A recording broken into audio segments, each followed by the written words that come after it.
이번 시간에 동명사의 의미상의 주어에 대해서 공부를 해보도록 하겠습니다. 투부정사의 의미상의 주어를 이전에 살펴봤어요, 우리가. 그런데 이제 동명사에서도 의미상의 주어가 있죠. 의미상의 주어의 개념을 다시 한번 설명해 보도록 할게요. 의미상의 주어라는 것은 주어는 주어인데 준동사의 주어를 말하는 거예요. 다시 한번 의미상의 주어는 무엇이다? 준동사의 주어를 말하는 겁니다. 자, 그러면은 준동사는 뭐냐면요. 동사가 ing나 to 같은 것을 붙이고 바뀌어서 다른 역할을 하는 것을 준동사라고 해요. 그렇지만 동사에서 변형이 된 것이기 때문에 동사의 원래 기능을 가지고 있습니다. 즉 동사이기 때문에 행동을 해야 된다는 것이고 반드시 행동의 주체가 있어야 된다는 거죠. 그래서 이럴 경우에 누가 그 행동을 하는지 듣는 사람이 당연히 궁금하겠죠. 그래서 그 주어를 설명해 주는 것이 바로 의미상의 주어가 되겠어요. 왜냐하면은 한 문장에는 주어와 서술어가 반드시 한 번 들어가야 되잖아요. 그래서 주어를 두 번 쓰면 안 되는 문제가 있어요. 그래서 이제 이렇게 의미상의 주어를 구분을 해주는 것입니다. 자, 첫 번째 의미상의 주어를 따로 쓰지 않는 경우가 있어요. 무슨 말이냐면 준동사가 분명히 존재합니다. 존재하는데도 불구하고 동사를 따로 써주지 않는 거죠. 자, 이 문장의 주어는 being nice to other people is important. 이 문장이에요. 그래서 무언가가 중요한데 다른 사람이 중요한 게 아니라 지금 여기서 바로 앞에 나와 있는 명사가 중요한 게 아니라 앞에 쭉쭉쭉 단어가 더 나와 있죠. 그래서 문장 맨 앞에 나와 있는 이 being에 초점을 맞춰서 이것이 동사의 내용이 되는 겁니다. 존재하는 것은 어떠한 상태로? nice한 상태로 누구에게? to other people. 다른 사람에게 친절하게 이렇게 존재하는 것은 참 중요하대요. 그러면 여기에 동사의 개념이 두 번 나온 거 맞죠? 그래서 이 is는 이 문장의 서술어 역할을 하는 정동사가 되는 것이고요. 이 being은 동사가 ing를 붙이고 동명사로 사용이 되는 것입니다. 그래서 다른 사람에게 친절한 것도 결국은 누군가가 친절한 주체가 있어야 되잖아요. 그래서 그것을 써줘야 되는데 이 문장은 상식적으로 누구나 다 이해가 될 수 있는 문장이에요. 당연하죠. 모든 사람에게 다 해당이 되는 겁니다. 친절하지 않아도 되는 사람은 없잖아요. 그래서 알 수 있다. 주어가 일반인이다. Learning English takes a lot of time. 뭔가가 많은 시간이 필요하대요. 언어를 배우는데, 특히 영어를 배우는데 많은 시간이 필요합니다.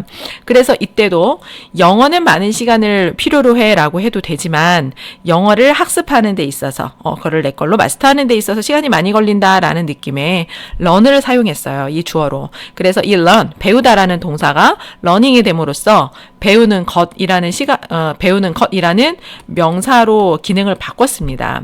그래서 영어를 배우는 것이라는 개념이 됐는데 어떤 천재의 경우에는 영어를 배우는데 시간이 굉장히 짧게 걸릴 수도 있겠죠. 그렇지만 그거는 희박한 확률이고요. 대부분 일반인들은 다 영어를 배우는 게 시간이 많이 걸립니다. 그래서 이 강의를 듣고 있는 여러분도 영어를 배우는데 시간이 많이 걸려. 왜 단어를 끝도 끝도 없이 외우는데 왜 나의 성적은 오르지 않지? 이런 부분에 있어서 좌절하지 말고요. 원래 시간이 많이 걸리는구나. 내가 평범하고 정상이구나. 그 말은 다른 사람들도 역시 힘든 거구나 라고 생각을 하고 다시 힘을 냈으면 좋겠습니다. 자, 두 번째는 행위 주체를 알 수 있는 경우입니다. 그래서 행위의 주체가 누구인지 알 수 있는 경우에는 동일하게 의미상의 주어를 따로 쓰지 않습니다. 이런 경우라는 것은 어떤 것이 있냐면요. 원래 주어가, 그러니까 이 문장의 주어가 동명사의 행위의 주체와 같거나 한마디로 그냥 이 문장의 주어와 같다는 뜻이죠. 두 번째로는 문장의 목적어가 동명사 의미상의 주어와 같은 경우, 목적어와 의미상의 주어가 같다라는 경우, 이렇게 두 가지로 나눌 수가 있어요.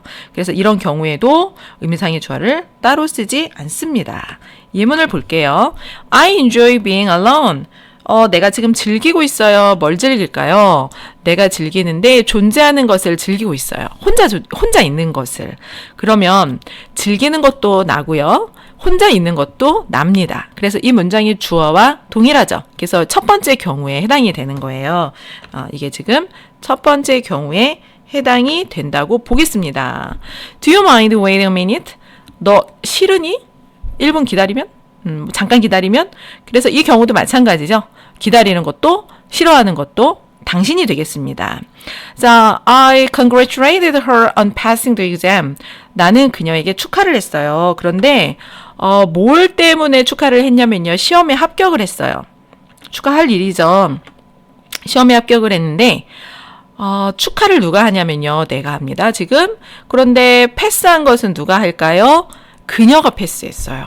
그런데 이 경우에는 주어, 서술어, 목적어, her이 목적어가 되죠. 그래서 문맥상 축하를 하는 대상이 시험에 합격했다라는 걸 알 수 있기 때문에 이 경우는 요 노란색 두 번째 경우가 되겠습니다. 그래서 아주 잘 구분이 되도록 색을 통일시켜 줬습니다. Please forgive me for making so much noise. 소리를 만들었대요. 그래서 영어에서 소음을 좀 만든 거, 시끄럽게 했다라고 할 때는 make noise라는 표현을 씁니다. 표현도 같이 잡아두고 갈게요. 그러면 날 용서해 주세요. 명령문이니까 주어 생략됐습니다. 그리고 뭐 때문에? 시끄럽게 한 것에 대해서. 그러면 이 수식어 부분에 시끄럽게 만들다라는 make noise가 있는데 이것을 누가 했을까요? 그 앞에 생략된 유가 한 게 아니라 당신이 나를 용서해 주지만 시끄럽게 한 것은 내가 한 거기 때문에 이 경우도 목적어라는 것을 알 수 있습니다. 그래서 지금까지 이렇게 의미상의 주어를 따로 쓰지 않아도 알 수 있는 경우를 봤고요. 지금 이제 본격적으로 의미상의 주어를 봐야겠죠. 의미상의 주어를 일단 쓴다라는 것은 지금의 경우가 아닌 거예요. 그게 지금 여기 설명이 나와 있네요. 동명사를 행하는 사람이 문장의 주어나 목적어가 아닌 경우. 자, 그래서 이걸 알아둘게요. 소유격으로 나타냅니다. 소유격. 이 소유격. 그러니까 투부정사의 경우에는 전치사 for를 쓰고 그 다음에 목적격을 써줬어요. 다시 한번 투부정사의 경우에는 어떻게 써줬냐면은 for 다음에 뭐 for me, for them 이런 식으로 목적격을 써줬는데 동명사의 의미상의 주어는 소유격으로 나타내줍니다. 그리고 고유명사일 때는 당연히 어떤 대명사가 아니기 때문에 apostrophe s를 써서 나타내주겠죠. She was angry at Rita's lying to her. 그녀가, 이거 대문자로 써야 돼요. 그녀가 화가 났어요. 근데 뭐 때문에 화가 났냐면 거짓말 때문에 화가 났습니다. 그래서 이 전치사 다음에 동명사가 와야 되죠. lying, 거짓말 하다가 아니라 거짓말 하는 것에 대해서 화가 났다라는 뜻이기 때문에 거짓말 하는 것이라는 동명사까지 잘 왔는데 만약에 이 문맥에서 리타라는 내용이 없다면 그녀는 화가 났는데 자신이 거짓말한 것 때문에 화가 났다라는 내용이 될 수 있어요. 그럴 수 있잖아요. 내가 화를 내고 다른 사람을 뭐 때리고 했는데 시간이 지나서 돌이켜보니까 내가 왜 그 짓을 했지? 라면서 후회할 수 있잖아요. 그래서 그런 내용이 되는 거예요. 그런데 지금 상황을 보니까 그녀가 다른 사람, 즉 리타가 거짓말한 것 때문에 화가 난 상황이거든요. 그러므로 이 부분을 빠뜨리면 절대 안 되는 거예요. 그래서 꼭 의미상의 주어를 써줘야 되는 건데 그냥 그 리타 이렇게 붙여주지 않고 이제 소유격의 형태로 써줬다. And look forward to her son's coming home. Look forward to라는 표현은 굉장히 많이 나와요. 앞을 보는데 뭐뭐에 대해서 앞을 본다라는 거는 그냥 한마디로 막 엄청 목 빼고 기다린다는 뜻입니다. 그래서 An이 오랫동안 기다려왔어요. 아들이 오는 것을. 자, 그러면 여기서 그녀가 An이 오는 게 아니잖아요. 그래서 이 coming 자체를 누가 하냐면 her son. 아들이 오는 것이기 때문에 앞에 동명사의 앞에 이렇게 소유격을 써 주었습니다. 어렵지 않죠? 자, 그러면 지금은 이렇게 대명사를 쓰지 않은 경우를 봤는데 이번에는 대명사를 쓰는 경우를 볼게요. He insisted on my coming to the meeting. 그가 계속 주장했습니다. 뭐에 대해서 주장을 했냐면요. 오는 것을 주장했어요. 그 사람이 오는 게 아니고 내가 오래요. 나보고. 그러니까 여기서도 my가 결정적인 어떤 정보를 주는 내용이 됩니다. 없애면 안 되는 거죠. 그래서 동명사의 목적, 그러니까 동명사의 그 의미상의 주어, 이거 말이 꼬이죠. 동명사의 의미상의 주어의 규칙에 맞게 소유격으로 잘 왔어요. 그래서 이게 원칙입니다. formal이라고 되어 있죠. 굉장히 이제 공식적인 표현인데 현대 영어에서는 좀 이게 깨졌어요. 그래서 목적격을 쓰는 것으로 바뀌었습니다.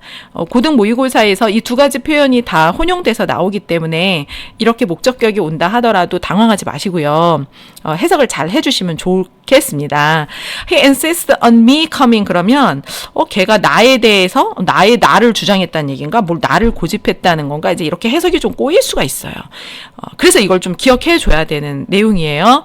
Coming to the meeting이라는 동명사 표현이 나오면서 그 앞에 이렇게 목적격이 있을 때는 얘를 이렇게 덩어리로 인식해 주세요. 그리고 내가 의미상의 주어니까 해석을 할 때는 내가 이걸 나를이라고 해석하면 안 됩니다, 여러분.